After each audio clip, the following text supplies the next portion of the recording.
bí mo ṣe jẹ́ òyìnbó tí mo ń sọ Yorùbá báyìí tí máa lọ síbi kan tí máa fẹ́ ra nǹkan tí máa rí pé àmọ́ ń sọ òyìnbó ní sọ Yorùbá yìí máa ní mo ń sọ Yorùbá lẹ́nu gbàgbàgbà mọ́ lọ èèyàn á ní sọ máa wò pé tí pé mo ń sọ Yorùbá náà ó pọ̀. ẹ̀yin lẹ ń sakọ ìdí pé ẹ lè já àgbàdo ń bẹ ní títí ẹ jáde ẹ lọ rà ẹ jẹ. Orúkọ mi ni Tiago Ìṣọ̀lá bí wọ́n ṣe mọ̀ mí sí as òyìnbó ìbílẹ̀ láti Ọ̀yọ́ Aláàfin ni mo ti wá mo dẹ̀ ń school ní University of Ibadan. Èmi ìṣọmọ Nàìjíríà o àwọn òbí mi ọmọ Portugal ni wọ́n so ìgbà tí mo wà ní ọmọ ọdún mẹ́wàá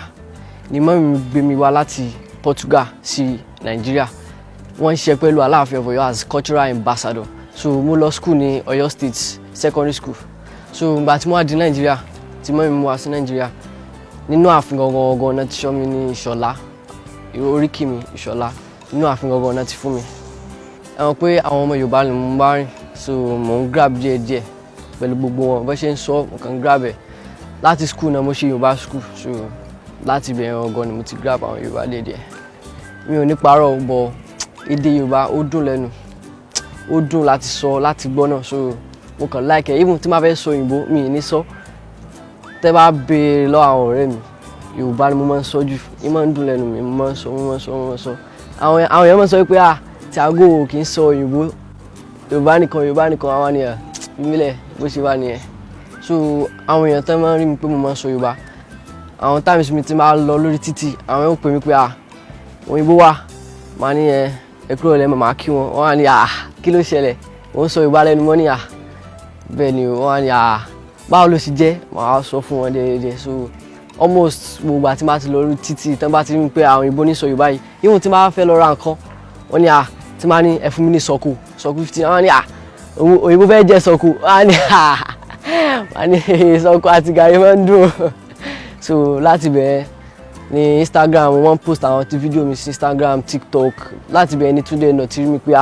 òyìnbó ti ń sọ Yorùbá lẹ́nu tó dùn yìí wọ́n á fi pè mí pé àwọn gan náà wá boost career mi tí mo fi ń lọ sí ibi tó ga nísìn. ẹ̀yin tẹ́ ń fi àwọn ọmọ yín sí iléèwé tán sọ òyìnbó ń bẹ̀ èmi sọ pé kò dáa o àmọ́ tán bá tún délé ẹ̀ tún mọ bá wọn sọ òyìnbó. àwọn tán ní Yorùbá bá ṣe fọwọ́ mu yẹn ìdí tèmi ò fi like ni pé àwọn òbí àwọn ọmọ kékeré even láti ilẹ̀ tí àwọn ọmọ kékeré bá ti ń lọ school àwọn pé ní school wọn máa ń kọ́ wọn ní èèbó àti Yorùbá ní school o gbọ́dọ̀ sọ Yorùbá ní school tí mo lọ wọn gbọ́dọ̀ sọ Yorùbá rárá wọ́n máa sọ pé you are speaking vernacular tán máa sọ ni èmi ò sí mọ̀ kí ni vernacular kankan èmi máa ń sọ Yorùbá school so tán bá tún wá délé àwọn òbí wọn wọ́n tún máa sọ pé wọ́n máa sọ Yorùbá so kí ni ẹ̀ máa affect àwọn ọmọ Yorùbá gangan so normal as a Yorùbá child ọmọ Yorùbá gangan kí tó fi lè sọ Yorùbá tèmi máa ń wò nìyẹn wípé wọ́n bí ọ sílẹ̀ Yorùbá oúnjẹ tó ń jẹ láti ilẹ̀ Yorùbá ni aṣọ gbogbo ẹ̀ èmi sì ní tẹ́ bá rí mi ẹni aṣọ mo lè wọ̀ ó dùn like everything mo kàn like Yorùbá everything Yorùbá mo kàn like ẹni bí mo ṣe jẹ́ òyìnbó tí mo ń sọ Yorùbá báyìí tí máa lọ síbi kan tí máa fẹ́ ra nǹkan tí máa rí pé àmọ́ ń sọ òyìnbó ní sọ Yorùbá yìí máa ní mo ń sọ Yorùbá lẹ́nu gbàgbàgbà mọ́ lọ èèyàn á ní sọ máa wò pé tí pé mo ń sọ Yorùbá náà ó pọ̀ àwọn ẹlòmíì tí wọ́n bá rí mi ta tí wọ́n bá rí pé òyìnbó lélẹ́yìn sọ Yorùbá wá fún mi nọ́mbà ẹja máa sọ̀rọ̀ so láti bẹ̀rẹ̀ mo ti ní àwọn èèyàn ti ń like wọn láti like so láti bẹ̀rẹ̀ gan àwọn benefit pọ̀ ó pọ̀ gan so ẹjí ń sọ nǹkan oúnjẹ tí mo like jù àmàlà àti gbẹ̀gìrì ni so èmi ò ẹbí lọ́wọ́ rẹ̀ mi ò kí ń jẹ rice tó bá wù mí láti jẹ rice máa jẹ rice àmàlà àti gbẹ̀gìrì á fi ogún fèsì máa jẹ bẹ́ẹ̀ wọ́n like ẹ̀ dáadáa.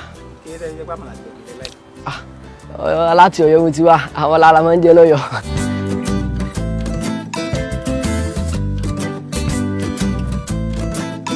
Ní ọjọ́ iwájú mi ní plan láti fi Yorùbá lẹ̀ o màá sì máa sọ Yorùbá títí màá fi kú kódà àwọn ọmọ mi màá kọ́ Yorùbá díẹ̀díẹ̀ torí èdè yìí àwọn èèyàn mọ advantage rẹ̀ wọ́n mọ advantage tó wà nínú èdè yìí o àwọn èèyàn mọ̀ ó dẹ̀ máa affect àwọn èèyàn gan tó bá ti ń grow up tó bá ti ń lọ tó bá sọ Yorùbá yìí ó máa affect wọn kò sí tó máa bí ọ pé ọmọ Yorùbá ni ọ tó bá lè sọ bí disgrace ló ṣe rí so tí màá fi kú àwọn ọmọ mi máa sọ Yorùbá normal nǹkan plan mi ni pé màá máa sọ Yorùbá títí even videos mi social media everything Yorùbá màá máa sọ àmọ̀ràn tí mo ní fún àwọn òbí wa àti àwọn tí wọn kì í sọ Yorùbá rárá tí wọ́n value èdè yìí ni pé kán value ẹ̀ dáadáa kán sì máa sọ torí ó máa ní advantages lọ́jọ́ ọ̀la. Kán máa sọ dáadáa, kán máa fi Yorùbá sí àwọn ọmọ wọn lẹ́nu, kán máa sọ déédéé tán fi gbọ́ torí tán bá wá kí n sọ Yorùbá déédéé àṣà Yorùbá ó lè parẹ́.